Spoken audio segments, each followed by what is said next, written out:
So, 10 years ago, Steve Jobs releases 3 new items into the market. An internet communications device, which is the Apple scientific name for what we now call Safari, which was Apple's version of Chrome or Google or whatever.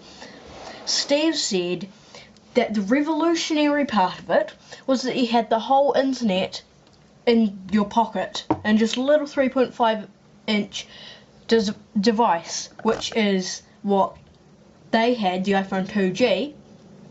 Now we have the iPhone 7, which is 5.5 inches. It's huge.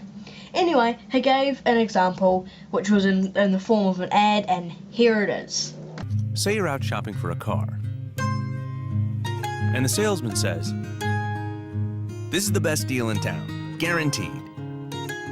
Sounds good. But let's say you want a second opinion.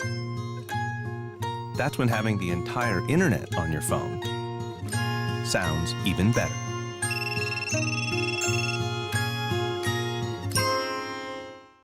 Ow, that hurt. He said that was revolutionary. He also introduced a widescreen iPod with touch controls. Again, that is the Apple scientific name for what we now know as the iPod Touch. We're up to the 6th generation now. And also the most popular Apple product by far, the iPhone line. The iPhone 2G to be specific. That was the start of the most popular Apple product by far. He talked most about this product in the speech that he gave, and he said that the reason most phones at the time were not very good and they didn't sell very well were because they had a big physical keyboard that was always there even if you didn't want them there. They were always underneath the screen, and sometimes you just didn't need them, but they were there. So the new phone, the revolutionary one, had no keyboard and just a big screen.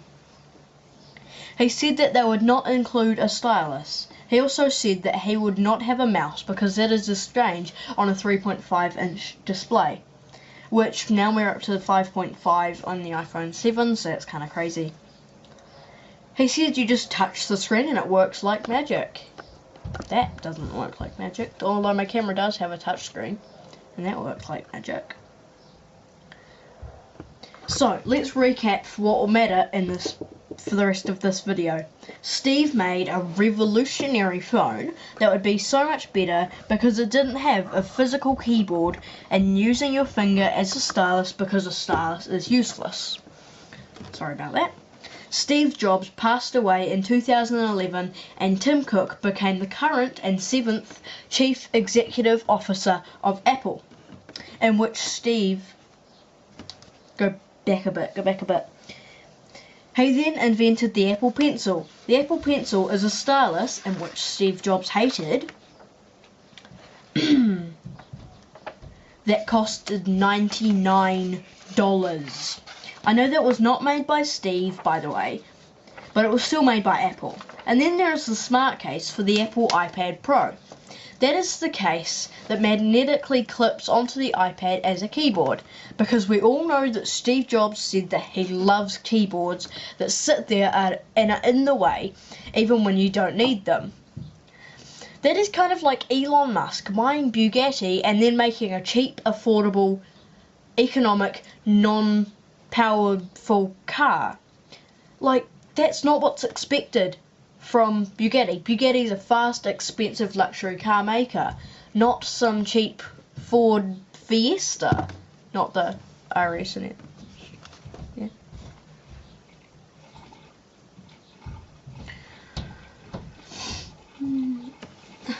And by the way, I have a Lenovo Tab 3 7-inch, which I use every day, and I've got a case for it that has a keyboard, and I also use a stylus for that as well. I used that to write the script, which I've been reading off for this video. When I first got the tablet, for about the first week, I was really OCD about it, about dropping it and getting fingerprints on it. I still am about getting fingerprints. Is it dirty? Yes, it is quite dirty right now. Better go clean that. Anyway, so I bought an I bought a stylus off the internet, and that has actually really helped because I don't get as many fingerprints on there. Steve Jobs said that there were no styluses because they were useless and fingers are better.